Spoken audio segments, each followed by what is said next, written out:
Good morning, everybody. Hope you all had a safe, happy new year and wish you all the best in 2024.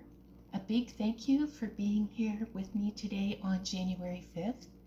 I'm Kathy. Welcome to Yarn with Heart. So happy you're here. Today in this yarn chat, I will be sharing events of the month, which is a couple of events that I am following, a yarn stash talk, and a bit of yarn chat about whether I will be frogging or not frogging 2023 whips. Next Friday will be about blankets, some completed ones, a whip, a viewer submission, and maybe some interesting tips. Also next week, I'm going to share about my journal, how I'm being simple about it, and a question about how long will I keep one this year, whether I will manage it into April. That would be a better success than previous years. So that will be next week. So if you subscribe and ring the notification bell, you won't miss that next video, which will be on January 12th. So for January events, the first one that I'd like to mention about is by Michelle from Two Brothers Blankets. She's hosting a 2024 winter washcloth blog hop. Patterns are available for 24 hours as a free download. It started on January 1st, and a new pattern will be available each day in January. It's a great way to learn a new stitch, make for gifts, or to donate, or for yourself. And the patterns are also available in a bundle. They're about 50 cents each if you get the bundle. So that way, if you see some that were from January 1st through January 4th that you really love, I think they might be available on Ravelry individually, or you can look into the bundle as an option. For myself, I like these kinds of items because I have cotton in my stash. I would like to make some to donate, and I also like to look at the stitch patterns and consider them maybe to make a bunch in acrylic as squares and join them together in blankets, or sometimes to, if it's a stitch I really like, to make it in a larger version as a blanket. And then I still will give credit to the designer as an inspiration for that blanket, because they did put the effort into designing that particular stitch combination. So I always will let people know that that washcloth would be what inspired a larger project. So that's one of the events that I'm following this January. Another one is by Judy's Creations in Crochet. Her year-long thing that I'm hoping to participate in, although people can participate in 1 month or in a month here and there, is a 2024 make-along, where she shows an inspiration picture and then people can make an item using one or more colors of yarn from their stash, and make an item, submit the picture to Judy on her email, and then she makes a slideshow of the items that people have made and shares them with people on her channel. I have one that I started based on her January inspiration picture, and these are colors I don't usually work with, and I I just love the way that Judy inspires me and challenges me to work with new things, new colors in new ways. So that one is her 2024 Tropical Birds Make Along. And a new thing this year is that it will be a make along rather than a crochet along. So people can, if it's using yarn, you can participate, whether it's with knitting or weaving or some other yarn craft. It would be wonderful to see all the different ways that people will be participating in that make along. So Judy has a couple of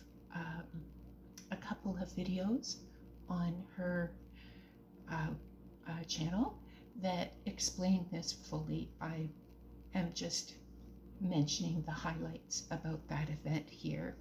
So both of those, I will type information in the description if you'd like to learn more about those events. The next thing that I'd like to chat about today is about my yarn stash. My 2024 yarns, what to buy, what I'm using, how to move forward. I got inspiration from a few different places. One is from two YouTubers, Angela from My Precious Yarnery and Kim from Kim's Crochet and Knits. Also from a viewer who commented on this channel. Her first name is Gente. Thank you so much, ladies, for permissions to share your ideas here. In a comment on one of my viewers, she suggested looking at stash yarns in January and wrapping some of my favorites to open in this coming December as a 12 Days of Christmas that is handpicked to enjoy in the coming year. What a wonderful idea, and thank you so very much. I think I'm going to do that. I'm going to look through my stash, find some wonderful things that I would like to gift myself with from my stash. So that's a wonderful idea, and again, thank you so much for commenting about that. In August, Angela and Kim had the idea to save ball bands from yarns that they use throughout the year. Since many of the yarns that I use don't have labels, for almost half a year, I've been keeping track of the weight of completed projects in grams. So I finish a project and then I put it on my kitchen scale and weigh it. So beginning in January, this information is helping me to know the amounts and types of yarn that I actually use. See, I will share it here. It was a really simple way. Oh, I guess this is backwards, but you get the idea. I just put the name of the item and the number of grams that it was, and just by month I kept track of it. So as I completed them, this information in January will help me to know the amounts and types of yarn I actually use.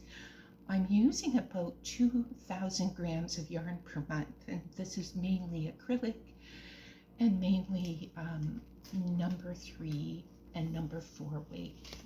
So that's been really helpful information for me. Now I'm just going to refer to my notes here.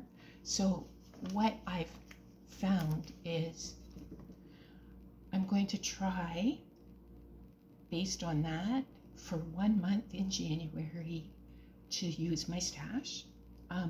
Living in an apartment, my storage space for yarn is limited. When I make a purchase, either starting in February or March, I will keep in mind about this information and what I use per month, and purchase that month or less, even if it's an amazing sale. And that's my hope. So we'll see how I do with that. So the other thing, how I'm moving forward, is I found there's delicate yarns that came in mystery bags and value try me packs that for years I never used. So I'm simplifying what I hold on to, finding new homes for those ones. Mostly they're ones that are hand wash only and blended yarns. Notice that I also have a few other craft supplies that I'll be doing this with as well. Some paints and brushes and mixed media supplies. I'm not using them, and I want them to be used rather than have the paint separate or the adhesive on things not be sticky anymore and the items be wasted. So I have phone calls to a few local places and to see if they might be able to use those things. So that's the plan. Yeah. Now, the other thing that I hope to talk about today and chat with you about is frog or not to frog. Now, I looked through as I was looking in my stash, and I found 3 items from 2023 that have been in bags and just sort of, I never got back to them. I started them this one I started even before I started making videos. It was a cocoon. It was to be a cocoon. I don't even remember because I wasn't keeping notes what hook size I used. And as I tried it on, I realized I wasn't probably going to wear this style of item. I like the colors, but I'm not likely to wear this. I think maybe I didn't size it properly, and my size has also changed since I first made this. So I think I'm gonna frog it and use this yarn maybe to make a blanket. So that one is definitely frog. This next one, one second, that fell down.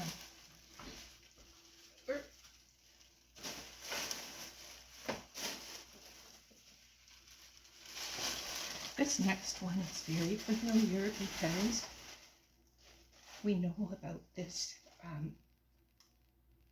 I made it as we know, I had a little bit of trouble with some of the repeats in the pattern, and rather than leave it in this state, I think I'll frog it so that when I retry the pattern, the stitches won't be, there won't be memory of the stitches in this scarf, because I would like to rework it again, but I think, yeah, I think this one's a frog for that reason.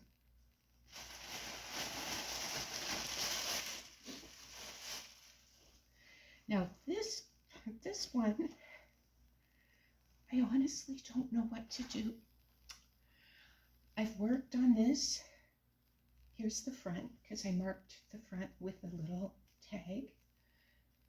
I started on one of the sleeves, and then it's just sat,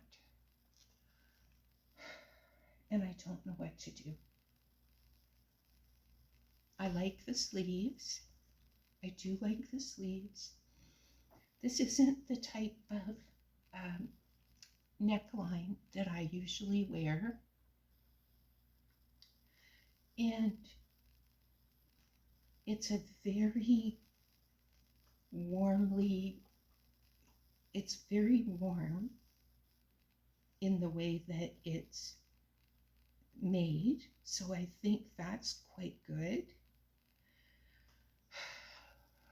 But something about this neck is every time I've tried it on a few times just to make sure that it's sized properly. And every time I try it on, I think, I don't know how often I'm going to wear that with that neckline. So I don't know what to do. I would love to hear from other people. What do you do if you're unsure whether to frog something or not? I put quite a bit of time into this. It's one of my favorite yarns. I'm a bit afraid that I'll finish it and then not wear it. I'm also, yeah, that's what I'm afraid of. So there we go. And this one is the dilemma, and I really don't know what to do. So there we go. And that is the yarn chat for today. I hope that everyone will be back next Friday when we talk about blankets and when I talk about my plans for simple journaling. I haven't been able to keep up with complicated or detailed journals, so I'm hoping that a simple way will be easier for me. So take care. To everyone, thank you so much for joining me. Have a wonderful weekend. Enjoy your crochet, enjoy your knitting, and hope to see you next Friday.